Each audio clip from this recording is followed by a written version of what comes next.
ಸಕ್ಕರೆ ಬೆಲ್ಲ ತುಪ್ಪ ಉಪಯೋಗಿಸ್ತೀರಾ ಈ ರೀತಿ ಆರೋಗ್ಯಕರವಾಗಿ ರುಚಿಯಾಗಿರುವಂಥ ಲಡ್ಡು ಯಾವ ರೀತಿ ಮಾಡ್ಕೊಳ್ಳೋದು ಅಂತ ನೋಡೋಣ. ಈ ಲಡ್ಡುನ 1 ವರ್ಷ ಮಕ್ಕಳಿಂದ ಹಿಡಿದು ದೊಡ್ಡೋರವರೆಗೂ ಎಲ್ಲರೂ ತಿನ್ಬೋದು. ತುಂಬಾ ಟೇಸ್ಟಿಯಾಗಿರುತ್ತೆ. ಸೊ ಬನ್ನಿ ಮಾಡೋದು ಯಾವ ರೀತಿ ಅಂತ ನೋಡೋಣ. ಮೊದಲು ಈ ರೀತಿ ಒಂದು ಪ್ಯಾನ್ ಇಟ್ಕೊಂಡು 1 ಕಪ್ ಬಾದಾಮಿನ ಸೇರಿಸ್ಬಿಟ್ಟು ರೋಸ್ಟ್ ಮಾಡ್ಕೊಳ್ತಾ ಇದ್ದೀನಿ. ಇದನ್ನು ಲೋ ಫ್ಲೇಮ್ನಲ್ಲೇ ಚೆನ್ನಾಗಿ ಡ್ರೈ ರೋಸ್ಟ್ ಮಾಡ್ಕೊಳ್ಬೇಕು. ಅಂದರೆ ಇದರ ಬಣ್ಣ ಚೇಂಜ್ ಆಗಬೇಕು, ಅಲ್ಲಿವರೆಗೂ ಇದನ್ನು ರೋಸ್ಟ್ ಮಾಡ್ಕೊಳ್ಳಿ. ನೋಡಿ ಈ ರೀತಿ ರೋಸ್ಟ್ ಮಾಡಿಕೊಂಡು ಒಂದು ಪ್ಲೇಟ್ಗೆ ಹಾಕಿ ತೆಗೆದಿಟ್ಕೊಳ್ಳಿ. ಈಗ ಅದೇ ಪ್ಯಾನ್ಗೆ 1/4 ಕಪ್ ಕುಂಬಳಕಾಯಿ ಬೀಜನ ಸೇರಿಸ್ಕೊಂಡು ರೋಸ್ಟ್ ಮಾಡ್ಕೊಳ್ಬೇಕು. ಇದನ್ನು ಜಸ್ಟ್ ಒಂದು 2 ಸೆಕೆಂಡ್ ರೋಸ್ಟ್ ಮಾಡಿಕೊಂಡ್ರೆ ಸಾಕು.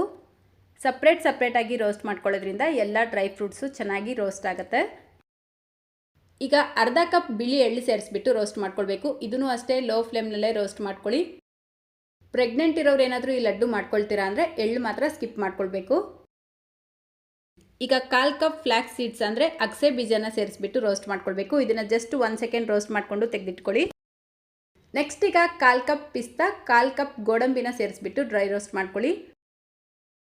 ನಾನು ತಿಳಿಸ್ಕೊಟ್ಟಿರುವಂಥ ಇದೇ ಡ್ರೈ ಫ್ರೂಟ್ಸ್ನೇ ಉಪಯೋಗಿಸ್ಬೇಕು ಅಂತ ಏನಿಲ್ಲ. ನಿಮ್ಮ ಮನೇಲಿ ಯಾವ ಡ್ರೈ ಫ್ರೂಟ್ಸ್ ಇದೆಯೋ ಅದನ್ನೇ ಉಪಯೋಗಿಸ್ಬಿಟ್ಟು ಮಾಡ್ಬೋದು. ಕೆಲವೊಂದು ಬೇಕಿದ್ರೆ ಸ್ಕಿಪ್ ಕೂಡ ಮಾಡ್ಬೋದು. ಲಾಸ್ಟಲ್ಲಿ ಅರ್ಧ ಕಪ್ ಕಡಲೆ ಬೀಜನ ಸೇರಿಸ್ಬಿಟ್ಟು ಲೋ ಫ್ಲೇಮ್ನಲ್ಲೇ ರೋಸ್ಟ್ ಮಾಡ್ಕೊಳ್ತಾ ಇದ್ದೀನಿ. ಇದೂ ಅಷ್ಟೇ ಬಣ್ಣ ಚೇಂಜ್ ಆಗೋವರೆಗೂ ರೋಸ್ಟ್ ಮಾಡಿಬಿಟ್ಟು ಅದೇ ಪ್ಲೇಟ್ಗೆ ಸೇರಿಸ್ಕೊಂಡು ಇದೆಲ್ಲ ಪೂರ್ತಿಯಾಗಿ ತಣ್ಣಗಾಗೋದಕ್ಕೆ ಬಿಡಬೇಕು. ನೋಡಿ ಈ ಎಲ್ಲ ಪದಾರ್ಥಗಳು ಈ ರೀತಿ ಪೂರ್ತಿಯಾಗಿ ತಣ್ಣಗಾದ್ಮೇಲೆ ಒಂದು ಮಿಕ್ಸರ್ ಜಾರ್ಗೆ ಸೇರಿಸ್ಬಿಟ್ಟು ಪೌಡರ್ ಮಾಡ್ಕೊಳ್ಳಿ. ಒಟ್ಟಿಗೆ ಎಲ್ಲ ಸೇರಿಸ್ಬಿಟ್ಟು ಪೌಡರ್ ಮಾಡ್ಕೊಳ್ಬಾರ್ದು, ಸ್ವಲ್ಪ ಸೇರಿಸ್ಕೊಳ್ತಾ. ಅಂದರೆ ಮಿಕ್ಸರ್ ಜಾರ್ ತುಂಬ ಸೇರಿಸ್ಬೇಡಿ. ಈ ರೀತಿ ಅರ್ಧ ಭಾಗದಷ್ಟು ಸೇರಿಸ್ಬಿಟ್ಟು ಪೌಡರ್ ಮಾಡ್ಕೊಳ್ಳಿ. ಆವಾಗ ಚೆನ್ನಾಗಿ ಪೌಡರ್ ಆಗುತ್ತೆ. ಪೂರ್ತಿ ನುಣ್ಣಗಾದರೂ ಮಾಡ್ಕೊಳ್ಬೋದು ಅಥವಾ ಸ್ವಲ್ಪ ಲೈಟಾಗಿ ತರ್ತರಿಯಾಗಿ ಮಾಡ್ಕೊಳ್ಳಿ, ತಿನ್ನೋದಕ್ಕೆ ಚೆನ್ನಾಗಿರುತ್ತೆ.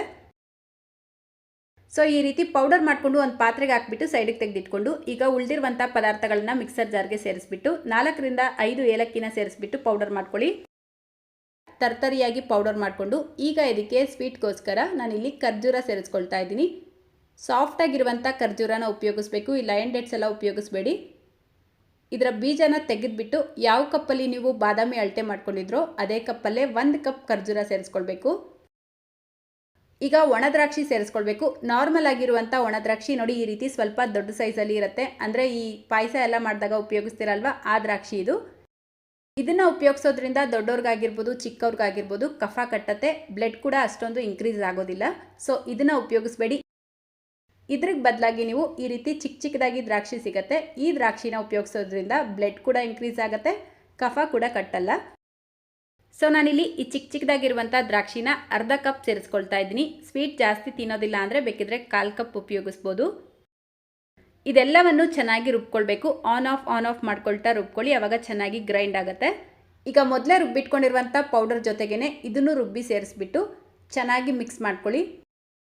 ಈ ರೀತಿ ಮಿಕ್ಸ್ ಮಾಡ್ಕೊಳ್ಳೋದು ಕಷ್ಟ ಆಗುತ್ತೆ ಅಂದರೆ ಇದೆಲ್ಲನೂ ಒಟ್ಟಿಗೆ ಸೇರಿಸ್ಬಿಟ್ಟು ಮತ್ತೆ ಒಂದ್ಸಲ ಬೇಕಿದ್ರೆ ಗ್ರೈಂಡ್ ಮಾಡ್ಕೊಳ್ಬೋದು.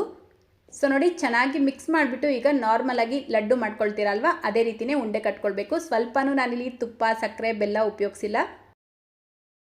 ಈ ರೀತಿ ಚೆನ್ನಾಗಿ ಮಿಕ್ಸ್ ಮಾಡಿಕೊಂಡು ಈಗ ಉಂಡೆ ಕಟ್ಕೊಳ್ಬೇಕು. ಸ್ವಲ್ಪ ಪ್ರೆಸ್ ಮಾಡ್ಕೊಳ್ತಾ ಉಂಡೆ ಕಟ್ಕೊಳ್ಳಿ. ಈ ರೀತಿ ರೆಡಿಯಾಗಿರುವಂಥ ಲಡ್ಡುನ ನೀವು ಇನ್ನೂ ಟೇಸ್ಟಿಯಾಗಿ ಮಾಡ್ಕೊಳ್ಬೇಕು ಅಂದರೆ ಸ್ವಲ್ಪ ರೋಸ್ಟ್ ಮಾಡ್ಕೊಂಡಿರುವಂಥ ಗಸಗಸೆ ಅಥವಾ ಒಣಕೊಬ್ಬರಿ ಪುಡಿಯಲ್ಲಿ ಹುರುಳಿಸ್ಕೊಂಡು ತೆಗೆದಿಟ್ಕೊಂಡ್ರೆ ರುಚಿ ಇನ್ನೂ ಚೆನ್ನಾಗಿರುತ್ತೆ. ಅಷ್ಟೇ ನೋಡಿ ಸ್ನೇಹಿತರೆ, ತುಂಬ ರುಚಿಯಾಗಿ ಆರೋಗ್ಯಕರವಾಗಿರುವಂಥ ನ್ಯೂಟ್ರಿಷನ್ ಲಡ್ಡು ರೆಡಿಯಾಗಿದೆ. 1 ವರ್ಷದಿಂದ 5 ವರ್ಷ ಒಳಗಡೆ ಇರುವಂಥ ಮಕ್ಕಳಿಗೆ ಮಾಡ್ಕೊಡ್ತೀರಾ ಅಂದರೆ ಇದಕ್ಕಿಂತ ಒಂಚೂರು ಚಿಕ್ಕದಾಗೆ ಮಾಡ್ಕೊಳ್ಳಿ. ಈ ಲಡ್ಡುಗಳನ್ನು ನೀವು ಬಿಸಿ ಹಾಲು ಜೊತೆಲಿ ಮಿಕ್ಸ್ ಮಾಡಿಬಿಟ್ಟು ಮಕ್ಕಳಿಗೆ ಕುಡಿಯೋದಕ್ಕೆ ಕೊಡ್ಬೋದು ಅಥವಾ ನೀವು ಮಾಡುವಂಥ ರೆಸಿಪಿಗಳಲ್ಲೂ ಮಿಕ್ಸ್ ಮಾಡಿ ತಿನ್ನಿಸ್ಬೋದು. ಶಾಲೆಗೆ ಹೋಗೋ ಮಕ್ಕಳಿಗಾದರೆ ಸಂಜೆ ಬಂದಿದ ತಕ್ಷಣ ಸ್ನ್ಯಾಕ್ಸ್ ಥರನೂ ಇದನ್ನು ಕೊಡ್ಬೋದು. ಈ ಲಡ್ಡುನ ನೀವು ಹೊರಗಡೆ ಸ್ಟೋರ್ ಮಾಡ್ಕೊಳ್ತೀರಾ ಅಂದರೆ 15 ರಿಂದ 20 ದಿನ ಇಟ್ಟರೂ ಹಾಳಾಗಲ್ಲ. ಅದೇ ಫ್ರಿಜ್ಜಲ್ಲಿ ಸ್ಟೋರ್ ಮಾಡ್ಕೊಳ್ತೀರಾ ಅಂದರೆ 1 ತಿಂಗಳಾದರೂ ಹಾಳಾಗಲ್ಲ, ಚೆನ್ನಾಗಿರುತ್ತೆ. ನಾನು ತಿಳಿಸ್ಕೊಟ್ಟಿರುವಂಥ ಈ ಅಳತೆಗೆ ನನಗಿಲ್ಲಿ ಮೀಡಿಯಮ್ ಸೈಜ್ದು 21 ಲಡ್ಡು ರೆಡಿಯಾಗಿದೆ. ಸೊ ನೋಡಿದ್ರಿ ಅಲ್ವಾ ಇವತ್ತಿನ ಆರೋಗ್ಯಕರವಾಗಿರುವಂಥ ರೆಸಿಪಿ. ನಿಮ್ಮೆಲ್ಲರಿಗೂ ಇಷ್ಟ ಆಗಿದೆ ಅಂತ ಅಂದ್ಕೊಳ್ತೀನಿ. ಇಷ್ಟ ಆಗಿದ್ರೆ ಪ್ಲೀಸ್ ನಿಮ್ಮ ಮನೆಗಳಲ್ಲಿ ಟ್ರೈ ಮಾಡಿ ನಿಮ್ಮ ಅನಿಸಿಕೆ ಅಭಿಪ್ರಾಯಗಳನ್ನು ಕಮೆಂಟ್ ಮಾಡಿ ತಿಳಿಸಿ.